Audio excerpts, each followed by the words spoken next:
Exit polls धराशायी होने वाले हैं। ये जितने भी सरकारी एग्जिट पोल्स आपने देखे वो सारे के सारे एग्जिट पोलों का सुपड़ा साफ होने जा रहा है। एक बात आप नोट करके लिख लीजिए, ये जितने एग्जिट पोल्स आप देख रहे हैं ना, इनमें से एक एग्जिट पोल होगा जो बिल्कुल सटीक होगा, जो बिल्कुल सही होगा और जो बिल्कुल धुआंधार तरीके से बताएगा कि बिहार में क्या हो रहा है। वो एक एग्जिट पोल ही सही साबित होगा और वो एक सही एग्जिट पोल हम आपको दिखाने वाले हैं। दोस्तों, आपको बता दें कि बिहार को लेकर के ये जितने एग्जिट पोल सरकारी चाटुकारिता करते हुए, ये जितने सरकारी एग्जिट पोल एनडीए की सरकार बनाते हुए दिख रहे हैं, एकदम बम्पर छप्पड़ फाड़ सरकार बनाते हुए दिख रहे हैं, वो सारे एग्जिट पोल सही होने जा रहे हैं। ना ना ना ना ना ना, ऐसा बिल्कुल नहीं है।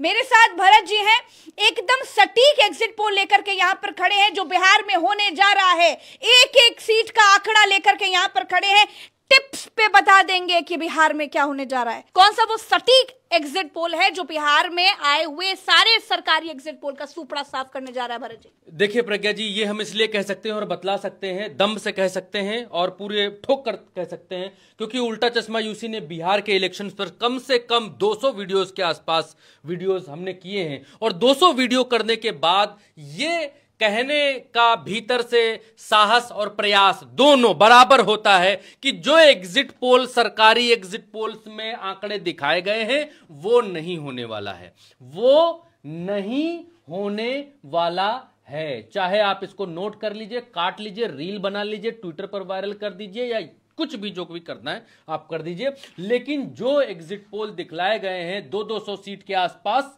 वो नहीं होने वाला है। प्रज्ञा जी, पहली बात। दूसरी बात ये कि एग्जिट पोल का सुपड़ा साफ होगा। आपने जो ये थीम लाइन, ये जो भी थंबनेल जो भी है, ये आपने लगाया है, बिल्कुल वाजिब लगाया है, एकदम वाजिब लगाया है, क्योंकि आपको मैंने ये भी कहते सुना कि कोई एक ही एग्जिट पोल सही साबित होता है। हाँ। बिल्कुल आपने वाजिब फरमाया, कोई एक ही ऐसा एग्जिट पोल होगा जो सत्य के करीब होगा, बाकी सब की अर्थी निकलने वाली है, बाकी सब की मैयत उठने वाली है, बाकी सब का सुपड़ा साफ होने वाला है, जमीन चाटने वाले हैं बाकी सब के सब।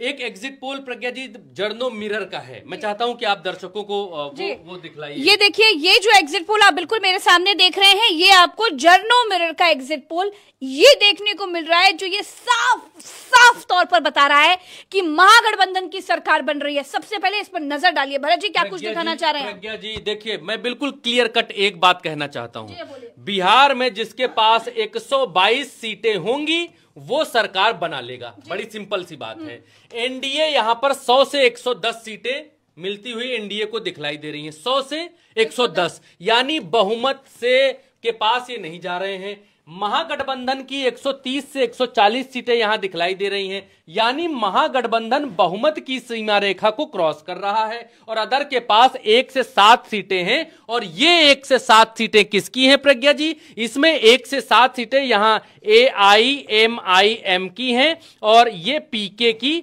सीटें हैं, इन दो लोगों की, और एक सीट OTH की है, अदर की है, और बसपा की इसमें मिलीजुली सीटें हैं।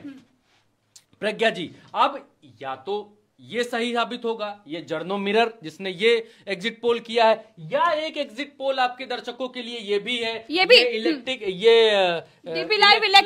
इलेक्ट लाइन DB लाइन का है, ये DB लाइव का है ये सर्वे। इसमें 95 से 109 सीटें एनडीए को दी जा रही हैं, यानी कि बहुमत से कोसों दूर, बहुमत से प्रज्ञा जी कोसों दूर। इसके हिसाब से भारतीय जनता पार्टी सरकार नहीं बना रही है, एनडीए सरकार से बाहर हो रही है और प्रचंड तौर पर सरकार महागठबंधन की यहां पर आती हुई दिखलाई दे रही है। 130 से 144 सीटों के आसपास, 144 ना भी माने तो 130 अगर सीटें आती है तो भी महागठबंधन सरकार बनाता हुआ। एक मिनट दोस्तों, अभी आपको वो सारी एक एक विधानसभा सीटें भी भरत जी टिप्स पर गिनवाने वाले हैं कि आखिर किन वजह से ये जो आप यहां पर आंकड़े देख रहे हैं ये ऐसे ही नहीं है।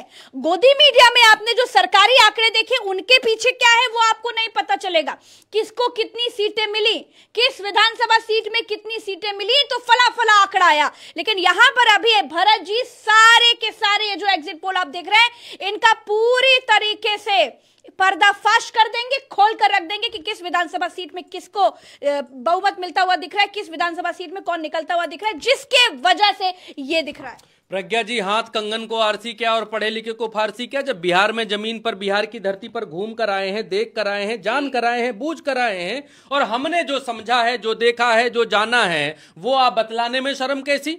वो दिखलाने बतलाने और कहने में शर्म कैसी? सही हो, गलत हो, ये हो, वो सब बात की बात है। हम भगवान नहीं है, लेकिन हमने जो देखा है वो ना बतला पाए तो फिर किस चीज के पत्रकार? चलिए, ये सीधे बढ़ जाते हैं भरत जी, सीधे बढ़ जाते हैं आपके इस आंकड़े पर।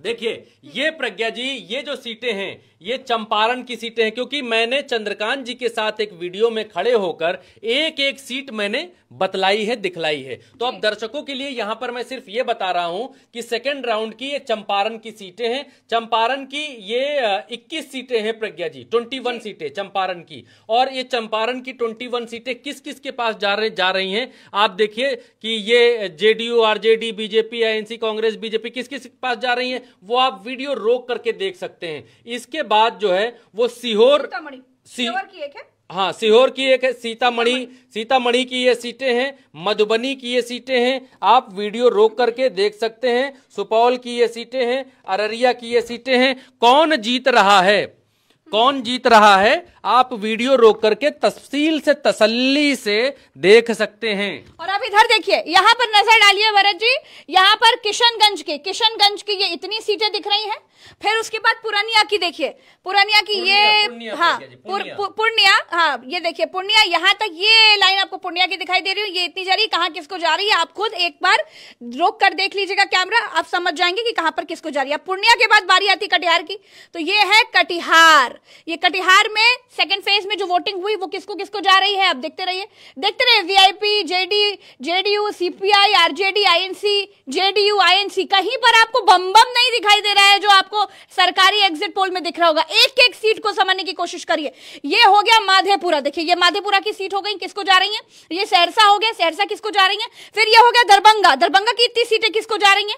ये देखिए फर्स्ट राउंड में वोटिंग हुई थी इनकी, किसको जा रही है वो साफ तौर पर दिख रहा है। बीजेपी को कौन सी जा रही है, आरजेडी को कौन सी जा रही है, जेडीयू कौन सी जा रही है, वीआईपी कौन सी जा रही है, सीपीआईएम को कौन सी, सब कुछ बिल्कुल साफ है। अब इधर मुजफ्फरपुर, ये देखिए ये सारी की सारी मुजफ्फरपुर की सीटें किसके खाते में जा रही हैं वो भी दिख रहा है। अब इधर आ जाइए गोपालगंज, अब ये हो गया गोपालगंज की सीटें किसके पास जा रही हैं वो भी बिल्कुल साफ है। अब अभी भी देखिए इधर गोपालगंज है, उसके बाद ये रहा सीवान, यहां तक हो गया सीवान, ये गोपालगंज हो गया भरत जी। और इधर ये हो गई सीवान की सीटें, ये सीवान की सीटें जो फर्स्ट फेज में चुनाव हो चुका है किसको जा रही हैं वो देखिए, बिल्कुल टिप्स पर देखिए। मैंने आपसे कहा ना सब कुछ टिप्स पर है। अब देखिए एक एक सीट का आंकड़ा दे रहे हैं आपको, कुछ छुपा हुआ नहीं, कुछ लुका हुआ नहीं। अब ये सारण की बारी आ गई, और ये देखिए सारण की जो सीटें जा रही हैं किसको जा रही हैं आपके सामने है, आप रोक करके वीडियो आराम से समझ लीजिए। इसके बाद वैशाली, ये है वैशाली की सीटें, और ये वैशाली की सीटें किसके खाते में जाती हुई दिख रही हैं, जिसको भी जा रही है, एलजेपी को जाएं, बीजेपी को जाएं, आरजेडी को जाएं, जेडीयू को जाएं, बीएसपी को जाएं, एमआईएम को जाएं, जिसको भी जाएं, आप बिल्कुल एकदम क्लियरली देख लीजिए कहां कहां किसका मजबूत स्ट्रॉन्ग हैंड दिखाई दे रहा है। ये हो गई समस्तीपुर की इतनी सीटें किसके खाते में जा रही हैं। अब इधर बेगूसराय की इतनी सीटें कितने खाते में जा रही हैं वो भी बिल्कुल साफ है। अब बारी आती है खगड़िया की कितनी सीटें किसके पास जा रही हैं वो उसकी ये रही, और भागलपुर बचा, तो भागलपुर की ये 2 सीटें किसके पास जा रही हैं वो भी है। अब इसके बाद आगे बढ़ते हैं, अभी खत्म नहीं हुआ है, सारी सीटें मैंने आपको बताया ना, आपको मैं सारी की सारी 243 सीटों का पूरा एनालिसिस बता रही हूं। ये देखिए भागलपुर, ये रहा भागलपुर की इतनी सीटें किसके पास जा रही हैं वो बिल्कुल साफ है। इसके बाद बांका की इतनी सीटें किसके खाते में जा रही हैं वो बिल्कुल साफ है। इसके बाद है मुंगेर, उसके बाद लखीसराय, फिर है शेखपुरा, ये देखिए ये आया शेखपुरा, फिर ये है नालंदा, ये देखिए नालंदा किसके खाते में जा रही है। आप खुद वीडियो रोकिए और देखिए, समझिए कि कौन सी सीट किसके खाते में जाती हुई दिख रही है, कौन कहां पर मजबूत दिख रहा है। फिर पटना, ये पटना की सारी सीटें किसको जाती हुई दिख रही हैं आपके सामने हैं।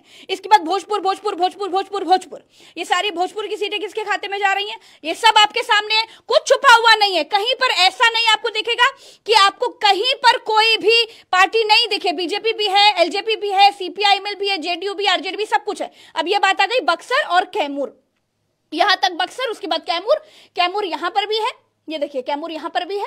इसके बाद रोहतास, ये रोहतास की सीटें हो गई, इसके बाद अरवल हो गई, इसके बाद जहानाबाद हो गई, फिर औरंगाबाद शुरू हो गई यहां तक।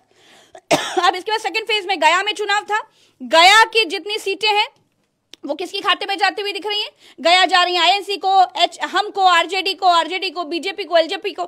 फिर नवादा की सीटें देख लीजिए, ये नवादा की सीटें किसको जाती हुई दिख रही हैं? फिर आ गई जमुई। अब ये जमुई किसकी तरफ जाता हुआ दिख रहा है वो भी बिल्कुल साफ है। तो इस तरीके से आप अगर देखें तो आपके सारी सीटें आपको टिप्स पर समझ में आ जाएंगी कौन किसके पास जा रहा है। भरत जी इस हिसाब से अगर देखें भरत जी, तो जो हम पहले चाहे वो जर्नो मिरर का आंकड़ा देखें, चाहे डीबी लाइव का देखें, कुछ मिलता हुआ दिख रहा है। मुझे लगता है कि थोड़ा सा इसको इस पर भी नजर डालना चाहिए।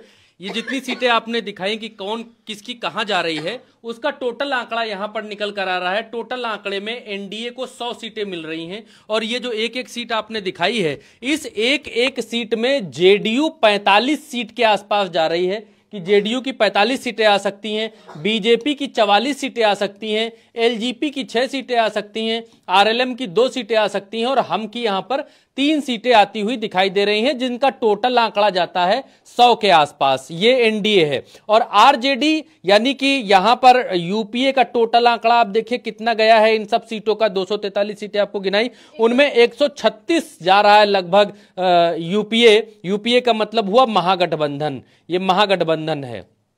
अब इसमें आरजेडी 86 सीटों के साथ नंबर 1 पार्टी बनती हुई दिखलाई दे रही है, और मेरा अनुमान कहता है प्रज्ञा जी कि ये इससे और ऊपर जाना चाहिए। आरजेडी का ये आरजेडी की सीटें और ऊपर जानी चाहिए। कांग्रेस की 21 हैं, लेकिन मैं इससे थोड़ा असहमत हूं। कांग्रेस को थोड़ा डाउन होके ये अप होकर आरजेडी में जानी चाहिए। बाकी वीआईपी ठीक है, सीपीआईएमएल ठीक है, आईपी ठीक है, सीपीआई ठीक है, इंडिपेंडेंट ठीक है। और यहां एआईएम को 3 सीटें, जन सुराज को 2 सीटें और बीएसपी को 2 सीटें मिलती हुई दिखलाई दे रही हैं। तो ये है प्रज्ञा जी टोटल आंकड़ा, ये एक बिल्कुल।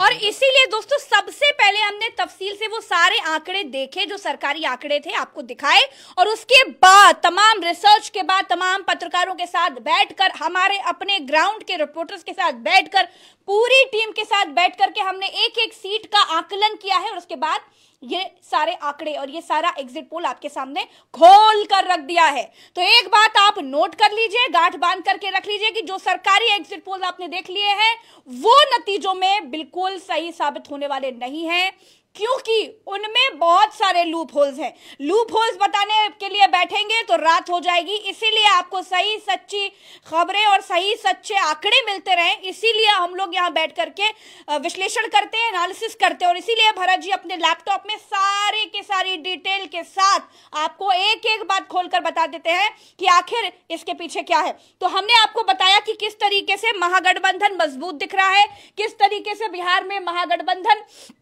का जो एग्जिट पोल है वो बिल्कुल साफ तौर पर एग्जिट पोल महागठबंधन के साथ दिखाई दे रहा है, और कैसे सरकारी एग्जिट पोलों का सूपड़ा साफ होने वाला है वो भी हमने आपको बता दिया। तो फिलहाल के लिए इतना ही। चैनल को सब्सक्राइब कीजिएगा, वीडियो को शेयर कीजिएगा। नमस्कार, जय हिंद।